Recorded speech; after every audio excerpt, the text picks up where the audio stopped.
কয়েকদিন আগে পেঁয়াজ পরোটার ভিডিও শেয়ার করেছিলাম, সেখানে তোমাদের মধ্যে কেউ কেউ পেঁয়াজ পরোটার রেসিপি জানতে চেয়েছিলে, আর তোমরা জানতে চেয়েছো আমি জানাবো না, এটা কখনোই হতে পারে না।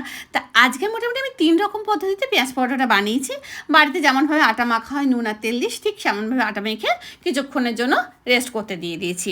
এবার আমি লম্বা করে স্লাইস করে নিয়েছি হলো পেঁয়াজ, তার মধ্যে দেবো জোয়ান, জিরে গুঁড়ো, ধনে গুঁড়ো, লঙ্কা গুঁড়ো, চাট মশলা, নুন, ধনে পাতা কুচি, আর 1 চামচ মতো তেল, আর কাশ্মীরি লঙ্কা গুঁড়ো দিয়েছি, কালারের জন্য না দিলেও চলে। খুব ভালো করে এটাকে মাখিয়ে নিলাম।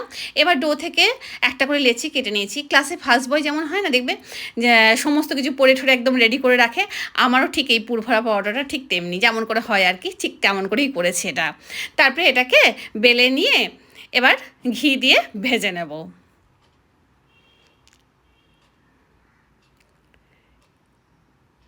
ঘি দিয়ে ভাজা পরোটার স্বাদই কিন্তু আলাদা হয়।